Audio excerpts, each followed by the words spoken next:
नमस्कार दोस्तों, ई teaching Gurukul YouTube channel में आप सभी का स्वागत है। एंड्रॉयड प्रोग्रामिंग के नेक्स्ट वीडियो लेक्चर सीरीज में मैं ये बताने जा रहा हूँ कि अगर आपने कोई प्रोजेक्ट क्रिएट किया है फर्स्ट टाइम, इससे प्रीवियस वीडियो में मैंने आपको बताया था कि how to create your first project, तो उसको आप ऊपर दिए गए आइकॉन्स में क्लिक करने से आपको पता चल जाएगा।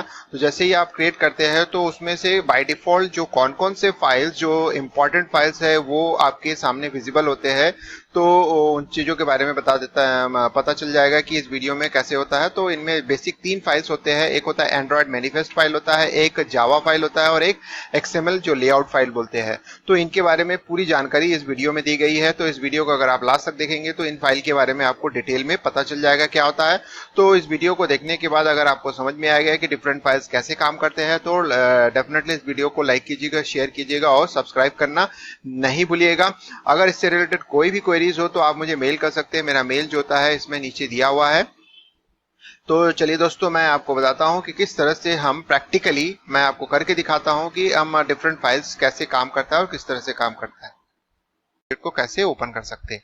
अब मैं इस पर्टिकुलर वीडियो में एक इंपॉर्टेंट चीज बताने जा रहा हूं कि जब आप एक पहला प्रोजेक्ट बनाते हैं तो उसमें कुछ बेसिक जो फोल्डर्स होते हैं वो कौन कौन से होते हैं और वो कैसे होते हैं, मैं आपको उसको बता रहा हूं। तो देखिए, सबसे पहला इंपॉर्टेंट होता है मैनिफेस्ट फाइल। जैसे आप एक मैनिफेस्टो, यानी आप कुछ मैनिफेस्ट बनाते हैं कोई प्रोग्राम करने के लिए या कभी कोई कंडक्ट करते हैं, तो एक मैनिफेस्ट होता है। यानी इसके मतलब उस मेनू में, यानी मैनिफेस्टेशन में आपके पास सारी चीजें होती है कि क्या क्या इवेंट होगा, कैसे होगा। उसी तरह से एंड्रॉयड में उसी तरीके का मैनिफेस्टो आपको तैयार करना पड़ता है।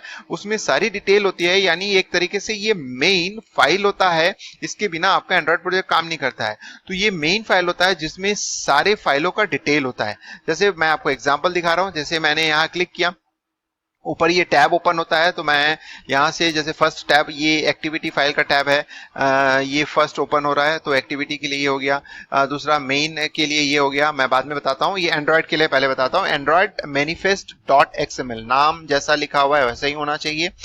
ये अगर गलत हुआ तो फिर आपका प्रोग्राम रन नहीं करेगा। तो इसमें क्या होता है कि आपकी जो भी एक्टिविटीज होती है, जो भी इनिशियल एनवायरनमेंट होता है, उसको आपको इस टैब फॉर्म में लिखना पड़ता है। जैसे आप देख सकते हैं कि मेरे जो जावा फाइल का नाम है मेन एक्टिविटी, तो यहाँ पे उसको देना पड़ता है, लिखना पड़ता है। फिर उसके बाद मेरा थीम क्या होगा, वो ऐसा दिखेगा। मेरे लेबल क्या होगा, यानी जो हमको दिखेगा, जो पर्टिकुलर मेरा जो नाम है, ऐप का नाम, वो कैसे दिखेगा, वो क्या होगा, वो यहाँ होगा। मेरे ऐप का जो आइकॉन होगा वो क्या होगा, यहाँ से उसको दिख रहा है, मैं उसको सेट कर सकता हूँ। यहाँ पे सारी चीजें, अगर मैं राउंडेड आइकन चाहता हूँ तो ये यहाँ पे मैं कर सकता हूँ। तो यानी सारी चीजों का जो मैनिफेस्टेशन है, यानी हम यहाँ करते हैं। जैसे पैकेज का नाम भी यहाँ डिफाइन कर दिया गया है, यानी सारी चीजों को हम यहाँ इन्फॉर्म करते हैं। तो ये होता है एंड्रॉयड मैनिफेस्ट फाइल का पहला। तो सबसे इंपॉर्टेंट जो पहला फाइल होता है वो ये होता है। तो आप गिनते जाइएगा कि कितने इंपॉर्टेंट फाइल होता है। इन्हीं इंपॉर्टेंट फाइल से ही आपका एक प्रोजेक्ट स्टार्ट होता है। उसके बाद आप मल्टीपल फाइल्स ऐड कर सकते हैं। दूसरा जो इंपॉर्टेंट फाइल है मैं आपको बताने जा रहा हूं, जावा फाइल। तो जावा फाइल के पहले मैं आपको बताने जा रहा हूं लेआउट फाइल, क्योंकि जावा फाइल तो बाद में काम आता है, लेआउट फाइल पहले है। यानी आपके विंडोज में या एंड्रॉयड फोन में क्या दिखना चाहिए, कैसे बॉक्स दिखना चाहिए, कौन सा बटन दिखना चाहिए, बटन कैसे दिखना चाहिए, ड्रॉप डाउन मेनू कैसे होगा, वो सब जो होता है आपके जो लेआउट फाइल होता है। तो लेआउट फाइल के लिए इंपॉर्टेंट डायरेक्टरी, तो पहला तो मैंने डायरेक्टरी बता दिया, मैनिफेस्ट डायरेक्टरी। दूसरा जो जावा है तो मैं बाद में बताता हूँ। तीसरा जो इंपॉर्टेंट डायरेक्टरी होता है आरईएस डायरेक्टरी, इसको हम लोग बोलते हैं रिसोर्स डायरेक्टरी। रिसोर्स डायरेक्टरी के अंदर जो होता है एक लेआउट डायरेक्टरी होता है, ये देख सकते हैं लेआउट डायरेक्टरी। और इस लेआउट डायरेक्टरी में फिलहाल अभी एक फाइल है, क्योंकि मैंने बाय डिफॉल्ट एक क्रिएट किया। तो ये आपका जो होता है सेकंड इंपॉर्टेंट फाइल है। तो ये सेकंड इंपॉर्टेंट फाइल क्या होता है, आप देख सकते हैं ये। तो लेआउट फाइल लगभग जो होता है आपका लेआउट का मतलब है कि आप का जो बॉक्सेस है या जो भी है वो कैसे दिखेगा, वो यहाँ पे आपका शो हो रहा है। जैसे ये एक्चुअल लेआउट है और ये ब्लूप्रिंट है उसका। तो आपको समझ में आ गया है कि ये इंपॉर्टेंट है, यानी लेआउट डिजाइन करने के लिए आपको एक्सएमएल फाइल की रिक्वायरमेंट है। तो second important file is again an XML file. अब थर्ड इंपॉर्टेंट फाइल के बारे में बात करता हूं, जावा फाइल। तो देखिए कि ये होता है जावा फाइल, जावा डायरेक्टरी के अंदर होता है और ये आपने एक फोल्डर पैकेज बनाया था, उस पैकेज नाम से एक डायरेक्टरी बन जाता है, उसके अंदर मेन एक्टिविटी फाइल। तो इसको अगर डबल क्लिक करेंगे तो यहाँ ओपन हो जाएगा। तो आप देख सकते हैं कि ये जावा फाइल है। तो जावा फाइल में बेसिक जो कोडिंग है वो आपको सभी को पता है, क्योंकि एंड्रॉइड प्रोग्रामिंग करने के लिए सबसे इंपॉर्टेंट पार्ट होता है जावा प्रोग्रामिंग आना। अगर जावा प्रोग्रामिंग आपको नहीं आता है तो आप एंड्रॉइड बिल्कुल नहीं सीख सकते। इसके लिए आपको जावा प्रोग्रामिंग का बेसिक नॉलेज होना जरूरी है। तो देख सकते हैं कि जावा के लिए ये क्लास का नाम हमने लिखा है और एक्सटेंड करके ऐप कंपैटिबिलिटी हमने लिखा है। ये आप इसको मैं आपको बाद में बताऊंगा कि इसकी जगह आप क्या लिख सकते हैं। अब यहाँ पे देखिए क्या इंपोर्ट किया, तो इंपोर्ट में हमने 2 इंपोर्ट किया है और os.bundle है, क्योंकि हमको ये चीज रन करने के लिए था। तो मैं आपको बाद में डिटेल में थोड़ा सी देर में बताता हूँ कि इसका काम क्या होता है। अब आ जाते हैं इंपॉर्टेंट, ये इंपॉर्टेंट फाइल हो गया। अब एक और इंपॉर्टेंट फाइल है जिसको मैं बताने जा रहा हूं, वो होता है r.file।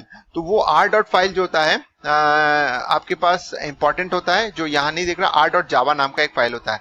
तो इस तरह से टोटल 4 फाइल्स होते हैं और लेकिन सबसे जो मेन जो 3 फाइल होता है, एक होता है मैनिफेस्ट फाइल, एक होता है जावा फाइल जिसको हम लोग जिसके नाम से देते हैं। अब वो प्रोजेक्ट बनाते समय उसमें जो नाम देते हैं वो नाम यहाँ आ जाता है। इस नाम को आप बाद में चेंज कर सकते हैं, मैं नेक्स्ट बाद में फर्दर वीडियो में आपको बताऊंगा कैसे नेम चेंज करना है पता है। और उसके बाद जो होता है एक्टिविटी फाइल्स, एक होता है जो कि रिसोर्स फाइल होता है जिसमें लेआउट डिजाइन होते हैं।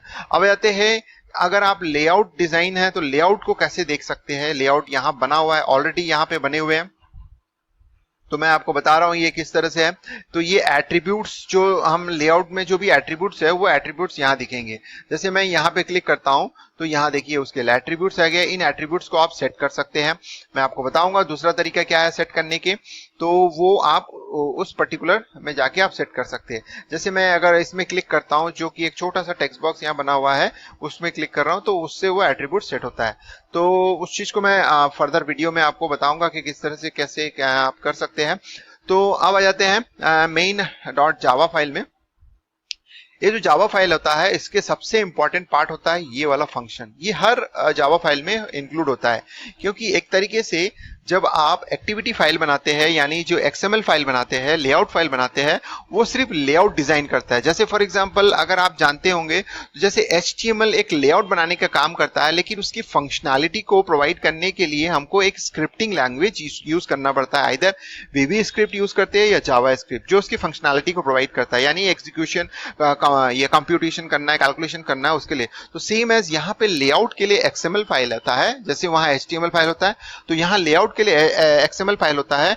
और दूसरा जो हमारा इंपॉर्टेंट होता है वो जावा। तो जावा जो होता है वो कंप्यूटेशन को प्रोवाइड करता है, यानी एक्सएमएल फाइल में हमने जो भी, यानी लेआउट में हमारी जो भी एंट्री होती है, जो भी डेटा होता है, उसके अकॉर्डिंग अगर एक्शन लेना है, एक जैसे बटन को क्लिक करने से क्या इवेंट जनरेट होगा, क्या शो होगा, तो उसके लिए हमको जावा फाइल की जरूरत पड़ती है। तो जावा फाइल में देखिए ये जो है इंपॉर्टेंट, ये ध्यान दीजिए, ये जो है ये लेआउट फाइल का नाम है। तो देख सकते हैं लेआउट फाइल का नाम है एक्टिविटी मेन। तो एक्टिविटी मेन यहाँ देख सकते हैं, activity underscore main dot XML यहाँ दिख रहा है आपको। तो वही एक्टिविटी मेन डॉट एक्सएमएल को यहाँ हम कॉल करते हैं आर डॉट। तो देखिए आर नाम का एक फाइल बनता है जो यहाँ शो नहीं हो रहा है, मैं आपको बाद में बताऊंगा कि आर नाम का फाइल कैसे बनता है। तो ये आर जो होता है रिसोर्स की लिंकिंग प्रोवाइड करता है। रिसोर्स की लिंकिंग मतलब एक जावा फाइल को लेआउट जो एक्सएमएल फाइल है उनके बीच में लिंक प्रोवाइड करता है ये आर फाइल। तो इनके बीच में जो भी चीजें इंफॉर्मेशन होती है वो आर फाइल में नोट होता है। तो जैसे ही हम आर फाइल का यूज करते हैं, आर डॉट लेआउट करते हैं, यानी लेआउट मतलब यहाँ देख सकते हैं कि ये जो लेआउट डायरेक्टरी है उसी का नाम है। तो आर डॉट लेआउट और लेआउट के अंदर डॉट एक्टिविटी अंडरस्कोर मेन, ये जरूरी है। तो ये सेट कंटेंट व्यू मतलब एक्सएमएल में जो भी कंटेंट है वो इस पर्टिकुलर जो फाइल है, यानी जो फंक्शन है, उसको कॉल करके आपके विंडोज में ये विजिबल कर देगा। तो इस तरह से आपको समझ में आ गया कि किस तरह से आप इसको कर सकते हैं।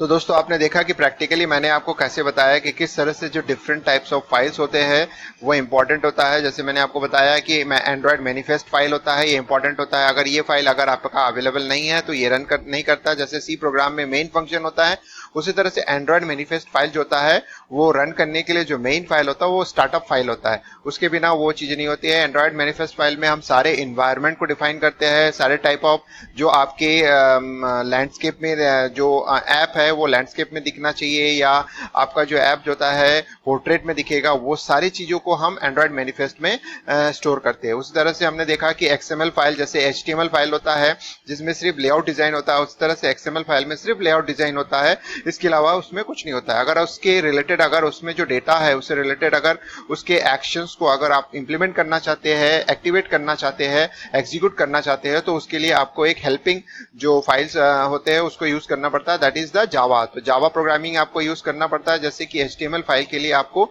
जावास्क्रिप्ट का यूज करना पड़ता है, सेम एज यहाँ पे आपको जैसे वीवी स्क्रिप्ट जावास्क्रिप्ट यूज करते हैं, सेम एज जो होता है यहाँ पे जो एक्सएमएल फाइल के जो डिजाइन है या जो भी आपने डिजाइन किया है उसको एग्जीक्यूट करने के लिए आपको जावा फाइल जरूरी है। तो इसलिए इसमें बोला जाता है कि जावा प्रोग्रामिंग अगर आता है तो ही आप एंड्रॉइड प्रोग्रामिंग बहुत अच्छे से कर सकते हैं। उसके बाद मैंने आपको इस तरह से 3 फाइल के बारे में बता दिया जो इंपॉर्टेंट है। इसके बाद अगर आपको लगता है कि कुछ एडिशनल फाइल आपको चाहिए तो आप इसमें ऐड कर सकते हो। तो ये 3 बेसिक फाइल जो होता है वो इसमें डेफिनेटली प्रोवाइड होता है।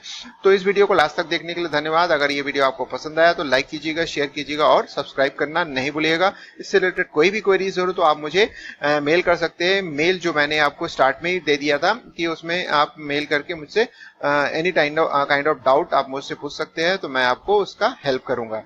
तो चलिए दोस्तों, इस वीडियो को लास्ट तक देखने के लिए धन्यवाद। Thank you.